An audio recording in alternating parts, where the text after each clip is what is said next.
The views and opinions expressed on the following program are not necessarily those of the staff and management of KLAY or those who advertise their products or services on this station.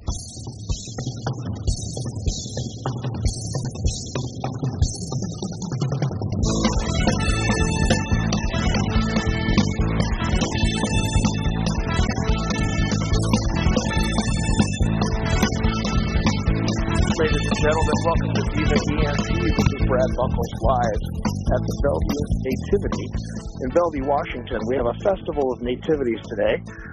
I wanted to let you know that I am standing in Brad Buckles at bridesclub.com. Johnny is on assignment today, playing in the Puget Sound, as he does so well.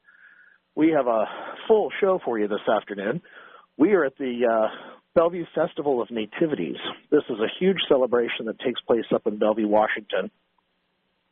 The opportunity to turn on your Christmas, celebrate the birth of Jesus Christ, and come hang out with the Mormons. We're right behind the big Mormon LDS temple, which is up here in Bellevue off of I-90.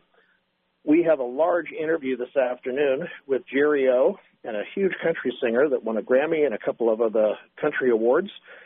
But right now I want to talk about Christmas. I am sitting here with Cheryl Ann Jensen, who is the director of the committee of the festivals, and want to interview her and introduce her to you today. Cheryl Ann, say hi to everybody. Hi. Cheryl Ann and I have known each other for many years, but she has the role this year of being in charge of the Festival of Nativities, which, if described, would be like one of the biggest Christmas celebrations probably in the Pacific Northwest. I don't know of very many that really are going to outpull the magnificence and the beauty of this. Of course, everything is really nice and it's lit up with lights, but Cheryl Ann, why don't you tell us a little bit about what we would find at the Nativity? Well, first of all, we've collected over 550 different nativity sets. They're individually owned. The people are gracious enough to donate them for us to use. For a couple of weeks. For a couple of weeks. They come from all over the world. We've collected nativities from over 70 different countries, made from many different kinds of materials. You'll find all kinds of cultural types of nativities that portray the different regions where they come from. So if you haven't seen this, of course, several people have come and visited last week, and we run through tomorrow nights, 12 to 9 each day. Information is at BellevueNativity.com or hashtag on Facebook, Bellevue Nativity. But it's kind of hard to explain audibly. You have to come down and see this. We're not talking about just like Lego production nativities and little things here. We're talking about worldwide, really, really beautiful arts. What are some of the countries that we have nativities from? From Peru, Argentina, Brazil, China, Egypt, I Israel. saw the one from Ireland, which was very cool. There are several from Ireland. Now, some of these are very small. It's the way that these countries and various different artists portray the life of Christ, but some of them are pretty significant. I mean, these things have been handmade and or professionally purchased in places, right? That's correct. Not only do we have nativities, we have a variety of Christmas displays at the church building in all the different classrooms and all the different hallways and such. What is it, some 100 different Christmas trees? Almost. I won't give away the exact number because if you're a child and you come, we have a scavenger hunt, and that's one of the things is to go around and count the trees. So we have a little bit of things for everybody. We've got the scavenger hunt for the kids. Of course, we have entertainment. I was noticing today that we've got some 10 acts later today. That's right. The musical performances run every half an hour starting at 4 p.m. And we've had a variety of entertainment over the last several nights. We've had some of the local high school choirs, a jazz choir. We've had a couple of families come in that perform amateur professionally. We've got quite a lineup here tonight. All this is available at BellevueNativity.com. For those of you that are just joining us, Cheryl Ann Jensen is the committee head for this Bellevue Festival of Nativities, which is up on the Upper East Side, I-90, right by the big LDS temple. It's across from Bellevue Community, as actually most people might know. We also have a large supply of nativities. And when I say that, it's some 550 different nativities. It is definitely a sight to be seen. But coming in and spending a few moments and just reflecting on the holidays, of course, we can this year say Merry Christmas, I guess, officially. That's okay. But the holidays in general, for everybody that lives here in the area, would definitely be better off after spending a half an hour here in the area.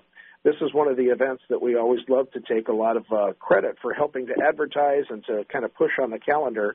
This will change your holidays by coming in here for a half an hour with a friend or a colleague from work. If you can get away from lunch or if you can sneak in here tomorrow before 9 p.m., the festival goes away for another year. And while I've got Cheryl Ann here, we might be able to talk a little bit maybe about the history of the Nativity, because this has been going on for how many years now? This is the 8th year. 8th year. What was kind of the emphasis on this whole thing getting started? We saw a need on the east side for a place for people to come to bring their families to celebrate Christmas, and felt that this might fit that need.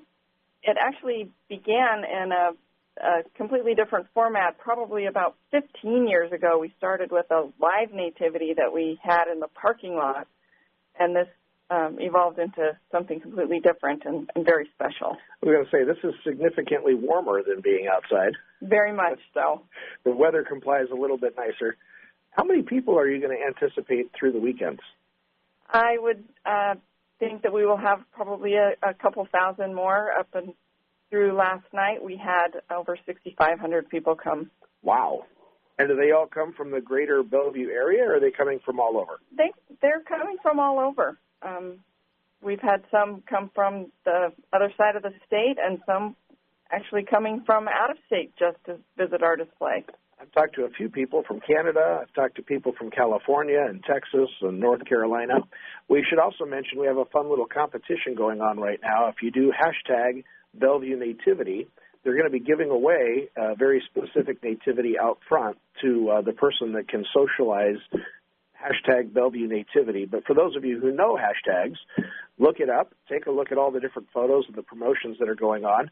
Who was the little girl? What was the special that we had the other night from YouTube?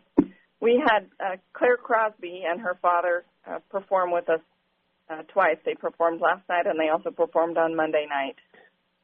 You don't know who Claire is. She is a YouTube sensation. Over the last several years, she's performed not only on TV, on a couple of different programs, but she has performed publicly here in the area, and she will steal your heart. Little 4 or 5-year-old girl that loves to sing a variety of different songs. I think she's best known for You've Got a Friend in Me with her dad, and you'll have to keep an eye on that. The performance may be posted online, but you can definitely look it up on YouTube. She's got millions of followers. Let's get back again to kind of the culture of the Nativity. Obviously, the holidays allow us to celebrate the birth of Christ and talk about things that are important that way, the peace that comes. One of the things that we really enjoy and what we hear constantly about the Nativity as people come and visit is just the special feeling that they get here at the Nativity. Cheryl Ann, can you expand on that a little bit or talk a little bit about some of the comments we've received? Certainly, and I would also like to really invite people to take the time to visit our Life of Christ room. As you go through this room, we've collected many pieces of art and arranged them in a display that will take you from the birth of Christ all the way through his crucifixion and resurrection. And as people go through that exhibit, they are very touched and moved by the beautiful artwork that portrays the life of Jesus Christ. Now, it should be said here, this is not just a collection of some people's favorite things.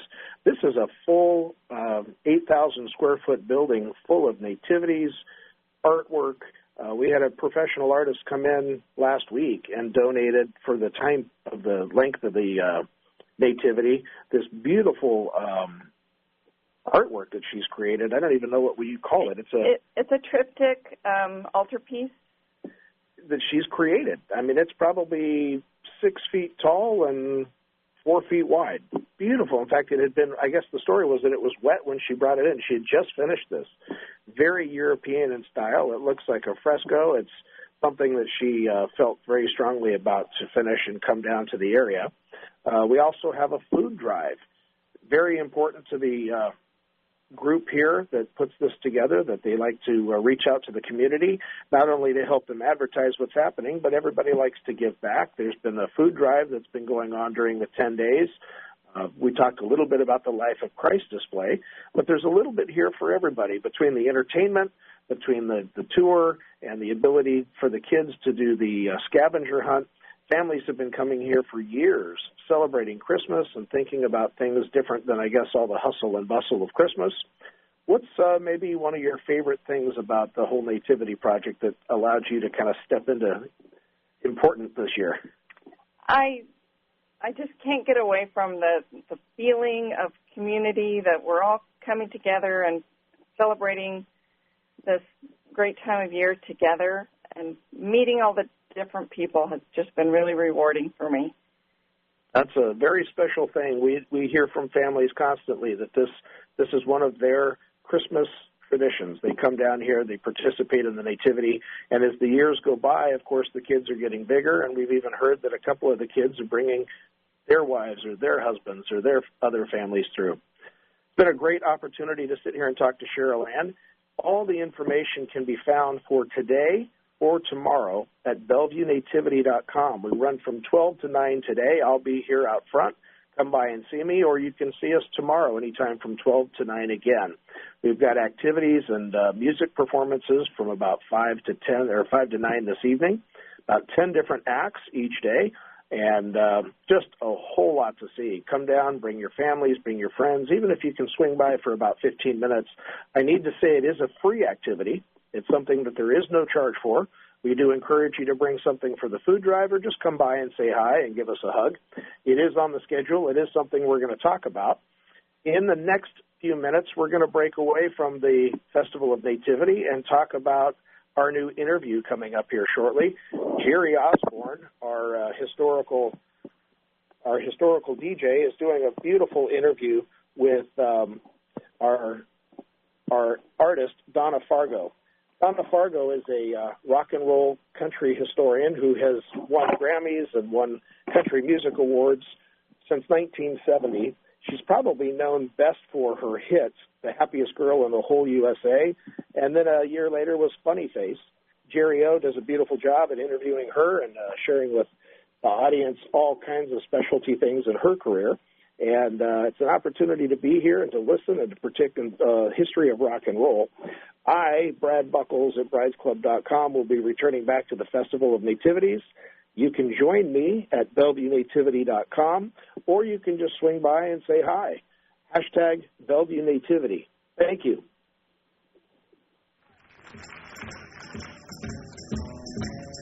Like a little corner. Oh, get dirty, baby.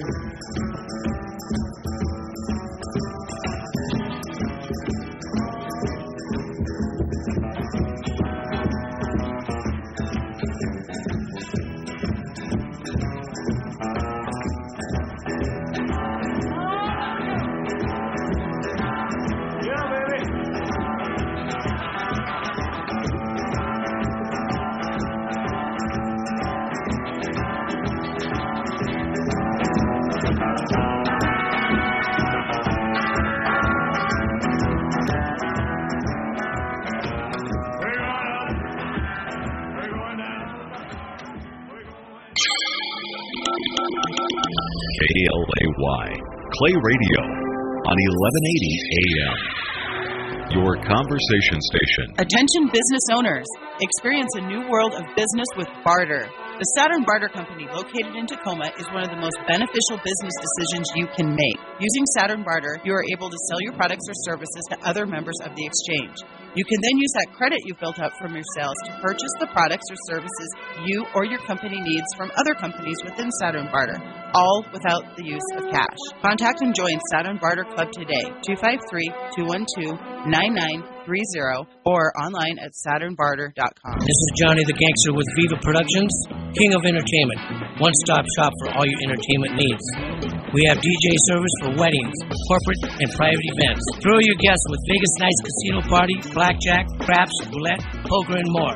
We also have event photography and limousine service. Call Viva Productions 206-542-5733 or find us at viva-productions.com. A little less conversation, a little more action, you got it. Call Johnny the Gangster. I'll make you a deal you can't refuse. Perfect and stay within your budget? Well, Brides Club has all the inside information to make your dream a reality. Go to bridesclub.com. That's bridesclub.com. See upcoming bridal shows and events, view wedding vendors and special offers. And don't miss The Spotlight, the premier online wedding magazine with valuable articles you can't afford to miss. Brides Club helps make your wedding stress-free and perfect. Go to bridesclub.com. Check out bridesclub.com. Life's a celebration. Grand Event Rentals makes your event their top priority. They're your full-service, special event, and party rental provider, supplying everything you need from start to finish. Their professional sales team and event staff work with you to create your dream event. With every event, Grand Event Rentals customers' needs are the most important. Whether you're planning an intimate outdoor wedding or an elaborate black tie gala, the Grand Event Rental specialists make great pride in providing our event planning experience to help create an unforgettable event. Please go and visit the Bellevue showroom, Grand Event Rentals, or make a one-on-one appointment. Talk to them. They're trained, they're knowledgeable, they're event specialists, and they are going to take you through step-by-step everything that you need to make your day a success. Call Grand Event Rentals. Their number is 425-462-7368, or go to grandeventrentalslaw.com. Is your vehicle needing some attention? Take it over to Maddie's Tuning and Shoreline for fast, affordable car care. Trusted, professional. Maddie's services all makes and models and has been trusted in the Puget Sound for almost 60 years. Call Brian Maddie at 206-364-3347 or stop by his convenient location in Shoreline right on Aurora at 152nd. Maddie's Tuning. Call 206-364-3347. Trusted for almost 60 years to keep you safe and on the road. Hi, this is Jim Bohannon opening up tonight's conversation with the newsmakers on the Jim Bohannon Show on Tacoma's radio station, KLAY, Clay Radio, 1180 AM.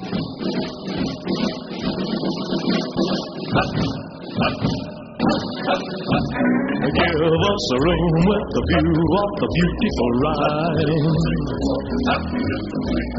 Give us a room with a view of the beautiful ride.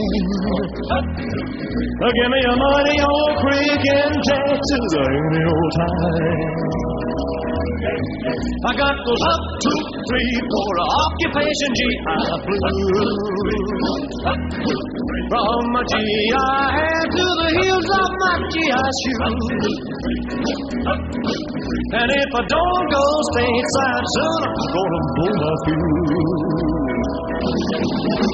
We get house and pepper and black pumpernickel for chow. We get house and pepper and black pumpernickel for chow.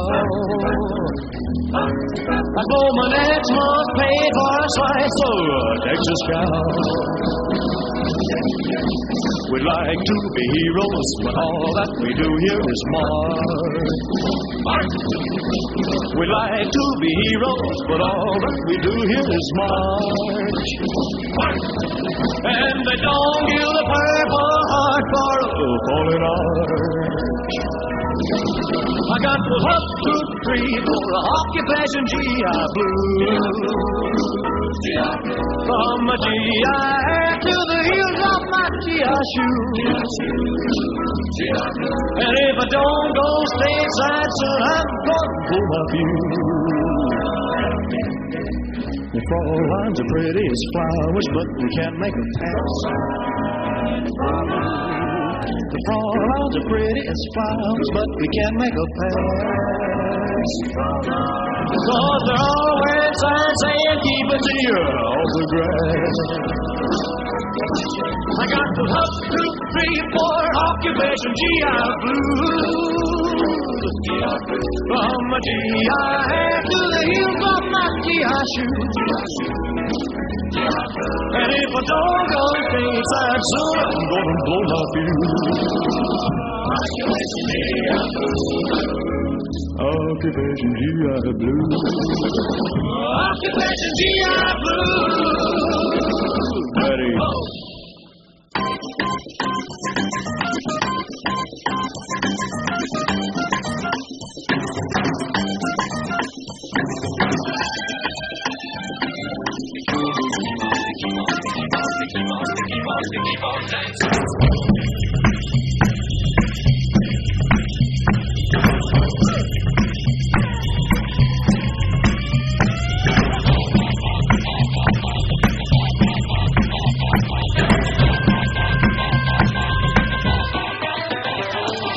Take it easy, baby, I worked all day and my feet feel just like lead.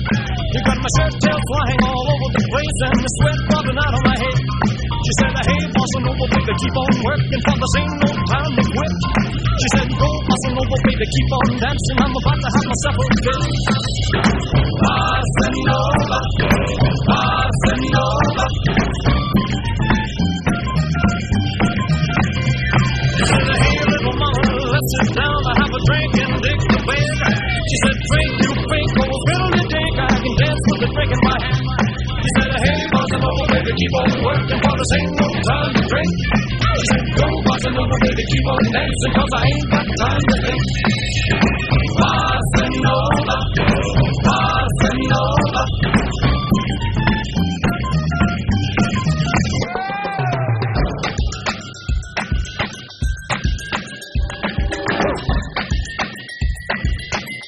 Wow, it's hot in here.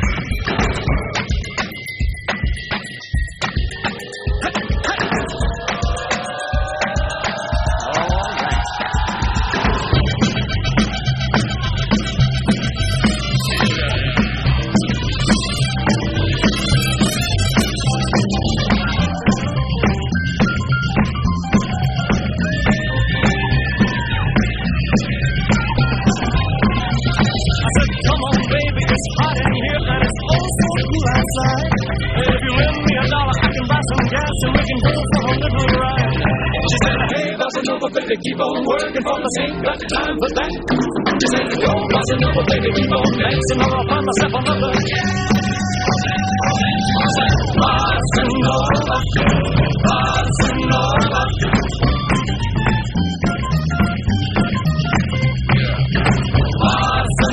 bossa nova. Bossa nova.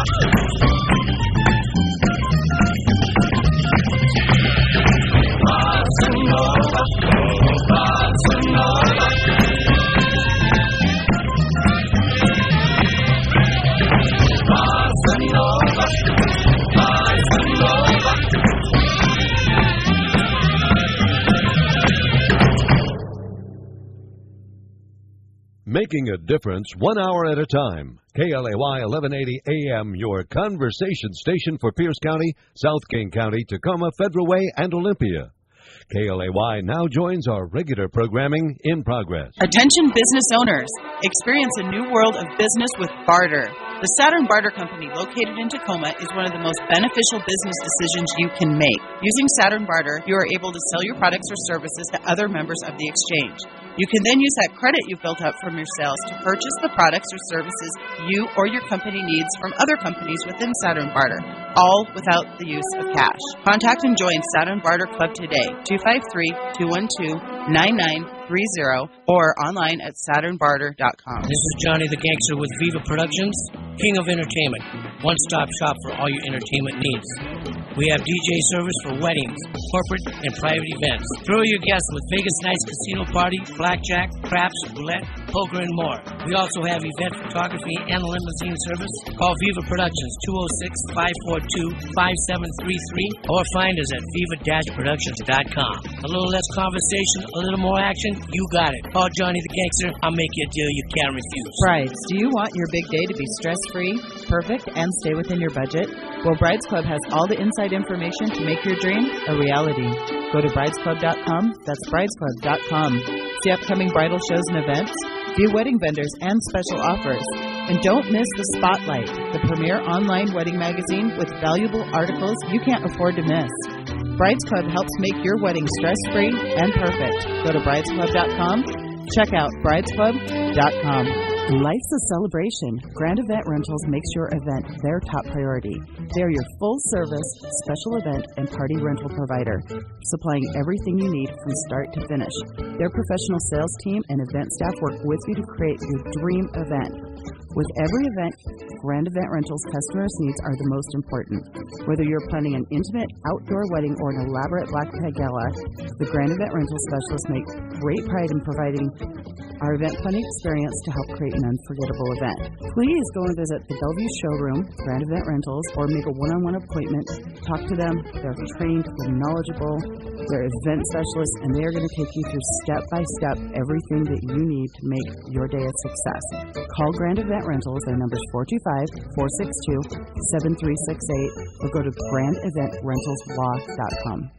Is your vehicle needing some attention? Take it over to Maddie's Tuning and Shoreline for fast, affordable car care. Trusted, professional. Maddie's services all makes and models and has been trusted in the Puget Sound for almost 60 years.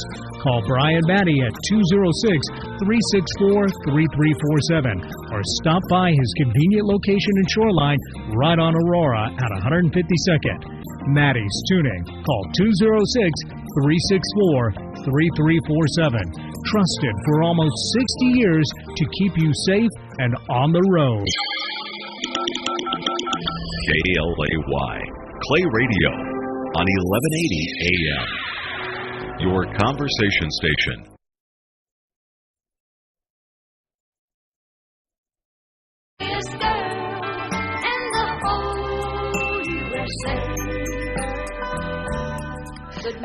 And thanks for staying tuned to Viva ENT. I'm Eric C.C. Ryder, producer for the show, and on the line right now is Jerry Osborne, talent coordinator for Viva ENT, and he's going to introduce our special guest for this half hour. Jerry, how are you, sir? Oh, I am just shell-struck by today's guest. I have adored her from afar for decades, and I was so thrilled when I was able to actually talk to her and arrange to have her on the show today. But, you know, there are artists where you love the songs they've written or you love the performances they've done, the musicianship that they have shown over the years. But more than that, I love the person that Donna Fargo is, and I welcome her to the show. And, Donna, I'm speechless. Oh, Jerry, now you're not speechless. I know you.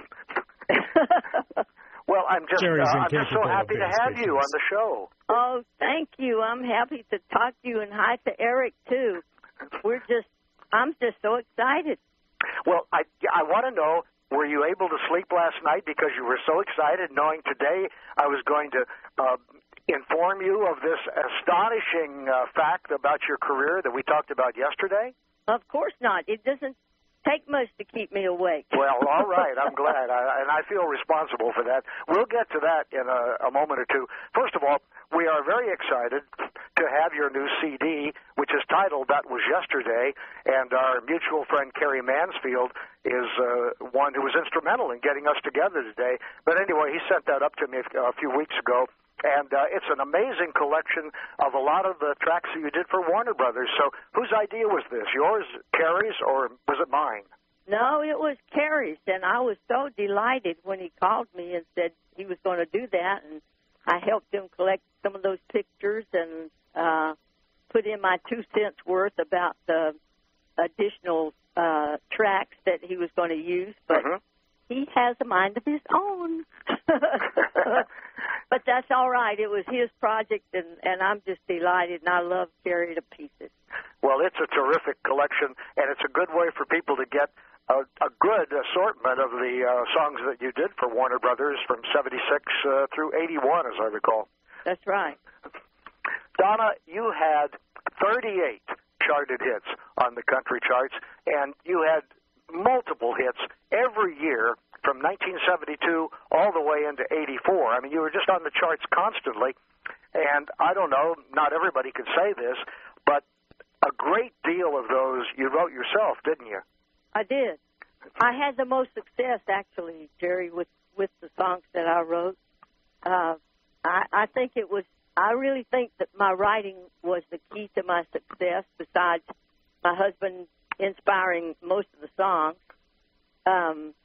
And, the record companies and the DJs who contributed that really picked some of the singles, that the record company might not have picked. So, and special thanks to the fans, for hearing something that spoke to their hearts maybe and inspired something in their soul.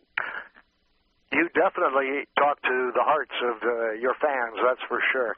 Speaking of heartfelt things, I cannot let this day pass without asking you, I don't have to say what was the inspiration behind the project, but behind the lyrics that you did on Loving You in 1977 when you found that Elvis had died.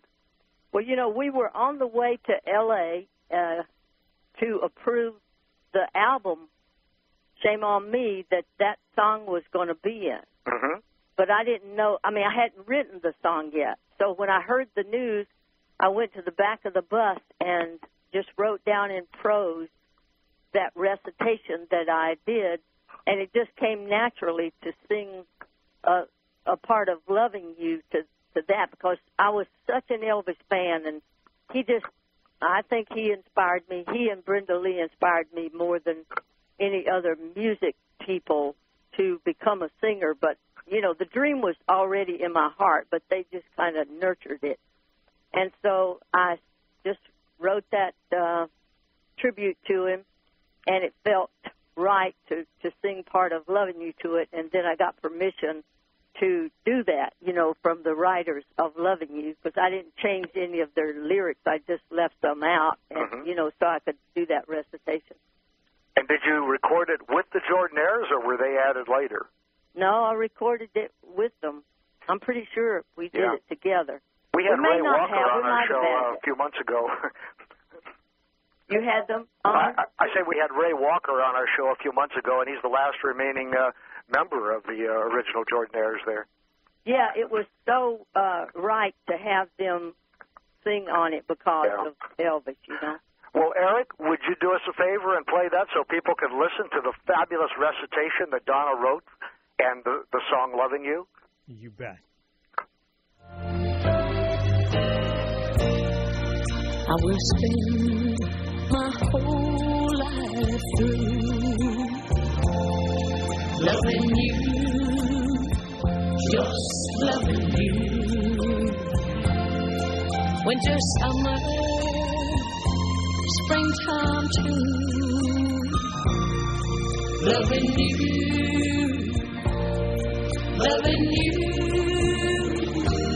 makes no difference where I go or what I do. You know that I'll always be loving you, just you. I guess a lot of us thought you were bigger than life, and it just never occurred to us that you would ever die like the rest of us. And it's impossible to put into words all that you've meant to us, but to many, you were the American dream.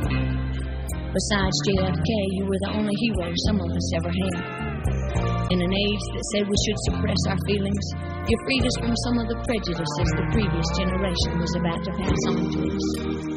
In every song you sang of life, you filled our hearts with love and emotions that touched feelings in us that we'd kept hidden for a long time, helping us to get to know ourselves, telling us it's all right to feel, to be the way we are, that self-expression is a God-given right. You did for a whole generation something we couldn't do for ourselves. And because you communicated the depth of your feelings and interpreted ours so well, you were an extension of us, and we wanted everything for you. I guess we could say you were the heart and soul of and to one generation. You also represented a part of us that we weren't sure of, that we dreamed of being. You made us aware of our own potential, even though we knew we might never find the secret in ourselves for reaching it as you did. But you showed us it could be done, and so excluded yourself from society to preserve the mystery that made you that American dream. I guess that's why we put you on a pedestal so high that you could do no wrong. We didn't want you to be subject to human ills as we were. We didn't want to know you any better than we did. We wanted you to be perfect, and telling us something that spoiled our image of you would be worse than finding out for the first time there was no Santa Claus.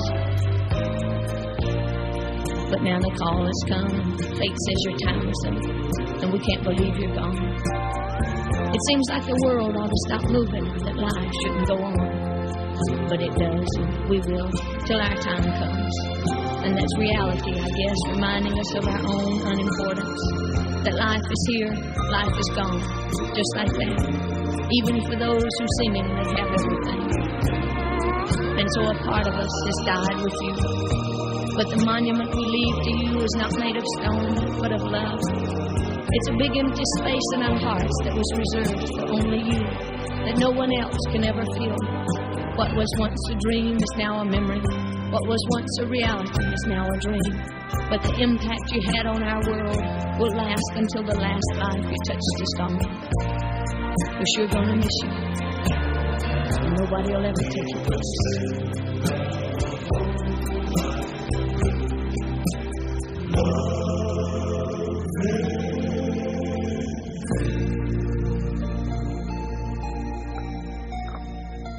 Go ahead, Jerry. There probably were thousands of Elvis tributes that came out after August of 1977. That is the best one of them all. Oh, thank you, Jerry.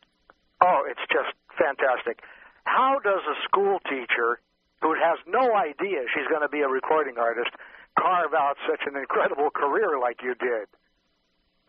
Well, I don't know. Things just kind of happened, you know. Well, take us back. Take us back to you teaching school and what crossed your mind, and you started recording in 1964. So how did it all come about?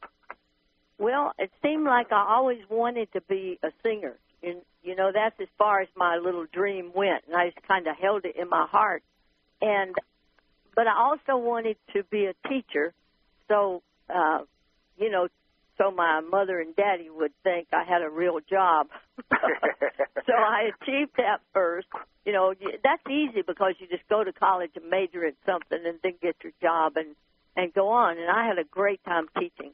And in 1972,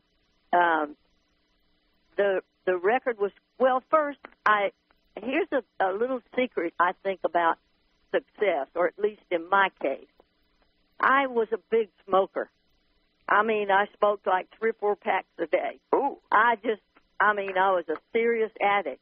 Wow. And I had been praying that I, you know, could be a singer. But I didn't have any experience much. You know, I'd sung in church when I was a little girl, but and talent shows and when I was in college, high school and college and stuff. But I really didn't have, you know, any basic experience. And so I thought, well, I need to find a way. So I thought, well, maybe I could write my own songs. So I had met, through my brother, I had met a guy named Stan Silver, who later became my husband. Lucky guy. Anyway, and so somebody gave me his number. They said he was looking for a girl to record demos. So I called him up and made an appointment, and he recorded me, and he said, "You're country." I'd never thought of that. Isn't that funny? I knew that I'd grown up in the country, but I never really categorized music. Anyway, so I said, well, will you teach me to play the guitar if I learn really fast and I'm not a pain, you know, and take too much of your time? And he said, sure.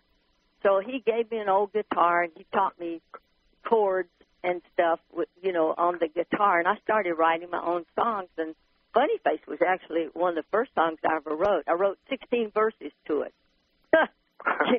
Can you tell I was a novice?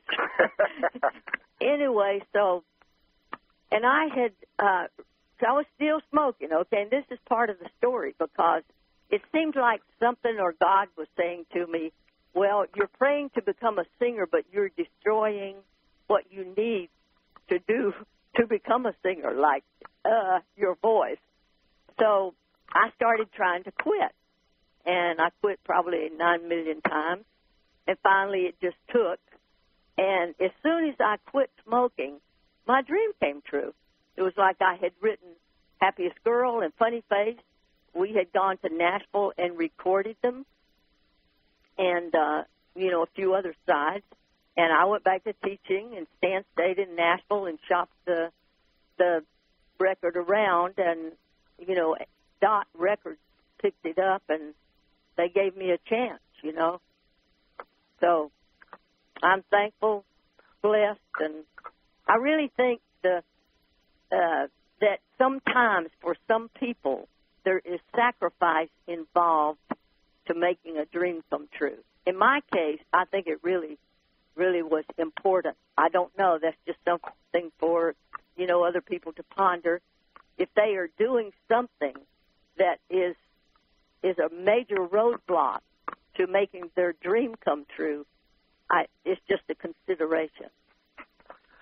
Well, that's an amazing story, and of course, the part of it about the smoking, I didn't even know from the times that we talked before. So that's really good to hear how you finally licked that, and when you did, obviously everything changed for you. It did. I wanted to smoke to have a smoky voice, and I got a kind of a little smoky kind of voice, but then reality hit in, and I went to a doctor once in Inglewood, I think, and this was when I was visiting my brother in California. I lived in North Carolina then. Mount Airy. Yeah, and the doctor said, they put me up on this table, and he felt of my feet, and he said, how many, and I was about 16 years old. He said, how many packs of cigarettes do you smoke a day? And I said, how do you know I smoke any? He said, well, your feet are just freezing. And it was June. So he said, young lady, you will die a young death if you don't quit smoking.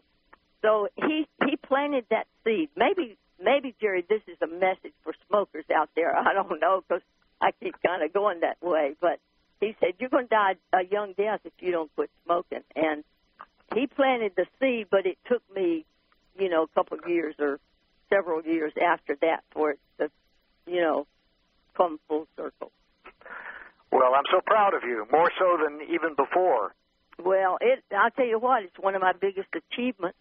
And then in June of 72, I was still teaching, and Happiest Girl was number one. I used to always say it was going to number one, but a writer corrected me once. He said, you always say it was going to number one, but it was already number one. So I took his word for it. I guess it was number one. And it turned out to be the number one record of the entire year, too. It did, and that was just such a blessing, and I had to make the decision then whether to quit teaching, turn in my resignation, and, go on the road. And my first gig was with Roy Clark in Las Vegas. Right. In June, and I said, well, if you will let me at least give my exams to my kids and let me correct those papers, and send you the grades from Las Vegas, we can work this out if you will let me out of school 3 days early. And so everybody agreed, and it was a done deal. So well, it's convenient because Roy and you were both on Dot at the time, too. That's true. Yeah. And I learned so much from him, Jerry. He's just such an entertainer, and his show was so put together, and so well-rounded. And I didn't know anything about what I was doing, really, because I'd been teaching school. I mean, I had worked a few clubs in Southern California, like the Palomino Club and 2 or 3 other places, or maybe more than that. I mean, I worked when I could. I did have an agent that, booked me in like Sacramento and places like that. But I didn't make much money. I spent too much money on my clothes. But I did get experience. I had to figure out what I wanted to look like, what kind of songs to do to build a show. And it was fun, and it was, you can just teach yourself if you just go out there and be brave.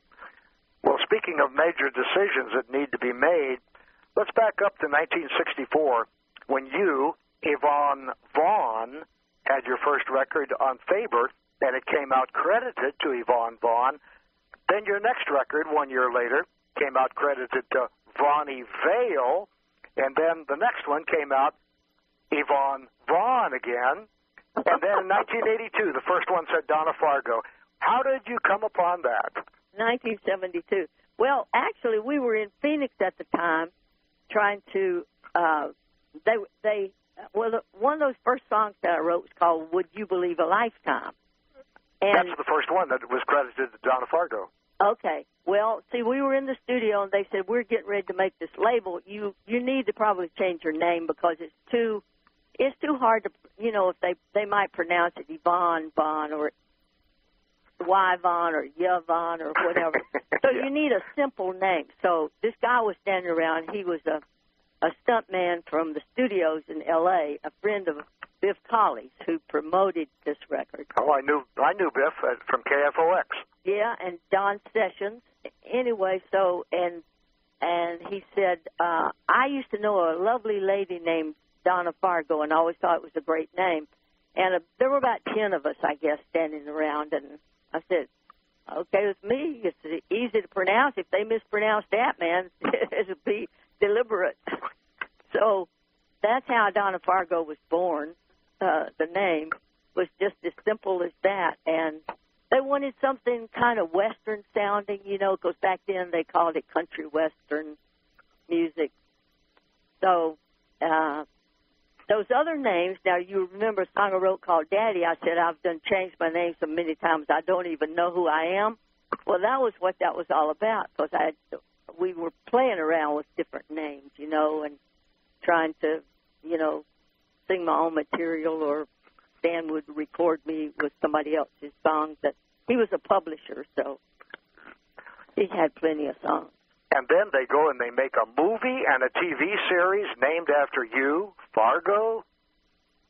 Oh, I never saw that movie. It was very good. I did have my own TV show called The Donna Fargo Show. When was that? Must have been in the 70s. 1978. It was 1978. I know that. Yeah. Yeah. Fortunately, there are some clips from that on YouTube, and I have watched some of them, and it was great to see you in a different line, I guess you could say, instead of being on the record. Here we are watching you in front of the camera, and you did that very, very well. Well, thank you. I really appreciated the opportunity. The way that came about was Jim Halsey booked the Oak Ridge Boys and Mill Tillis and me and many people, Sure. So we were doing a show at Carnegie Hall. I really thought I had arrived when I played Carnegie Hall. Of course, I would have, too, with the Opry. But I think, I played the Opry first. But Carnegie Hall was a big deal, Of course.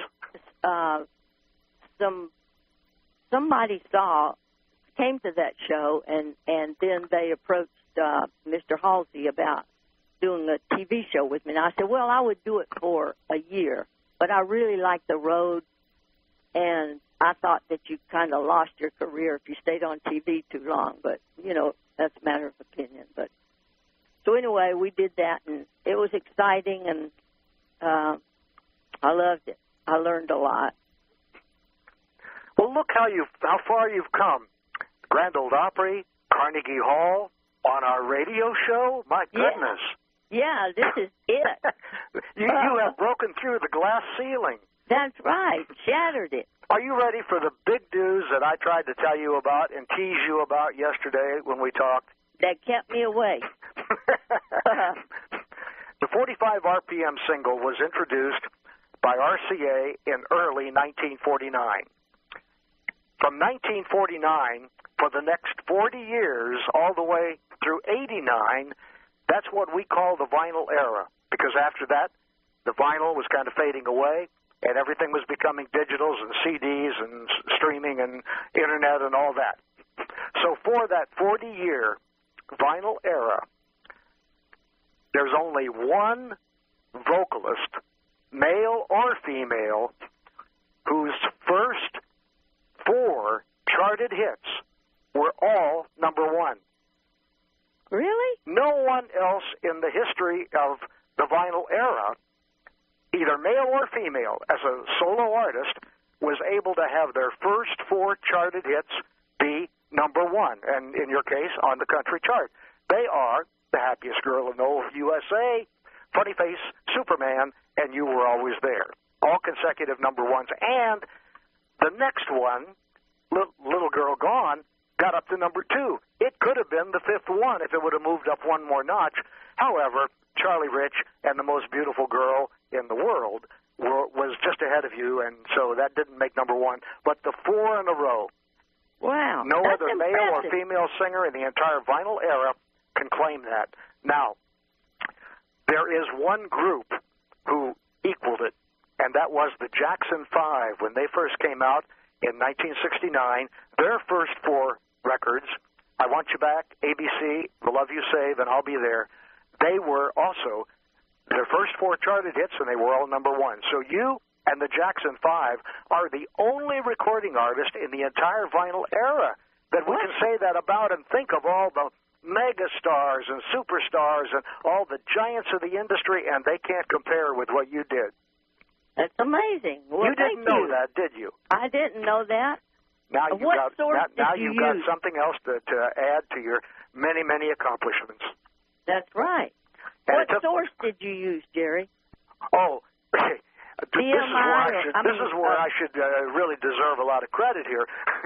I reviewed the music history of over 5,000 musicians from that period before I was able to say with absolute certainty that this is true. I went through all the pop, all the R&B, and all of the country charts for that entire period, looking at each artist and what happened with their first charted hit and on. And there were several that had 2 hits in a row that were number 1.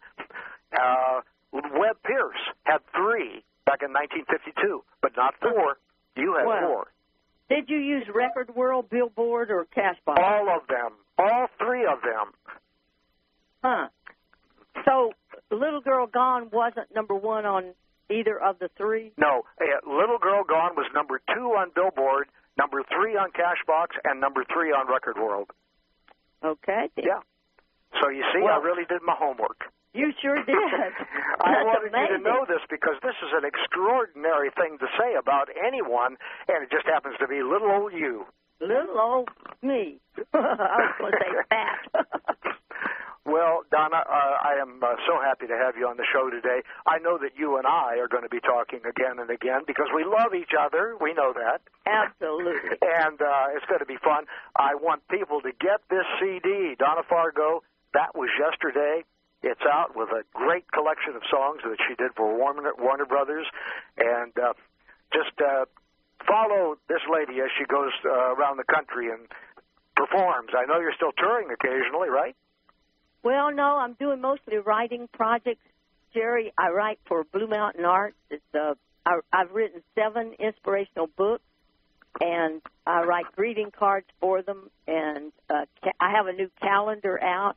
That's a 2017 calendar called Celebrate Every Day. Mm-hmm. And a new book out called My Prayer for You, My Friend, and this new CD. So I've just come from book signings in North Carolina, my hometown of Mount Airy, where I was the Grand Marshal in a Christmas parade, and then we had some book signings, and it was very exciting, and it was so nice to see all the people in my hometown. I'm very fortunate to have grown up there, and a lot of people call it Mayberry because of Andy Griffith, because it was Andy's hometown, too. Well, he's from North Carolina. Well, the reason I thought that you were still performing is because I knew you were there just recently. We're going to have to leave it there. We're unfortunately out of time, but what a great conversation. Oh, fantastic, Donna. Thank you so much, and you and I will be talking soon. Okay, thank you, Jerry. I love you. Love you, too. Bye-bye. Jerry, do we know who's lined up for next week? Next week is Ron Dante. Fantastic. Everybody tune in for another edition of Viva ENT next week. Thank you. I love you. Funny face, I need you. My whole world's wrapped up in you.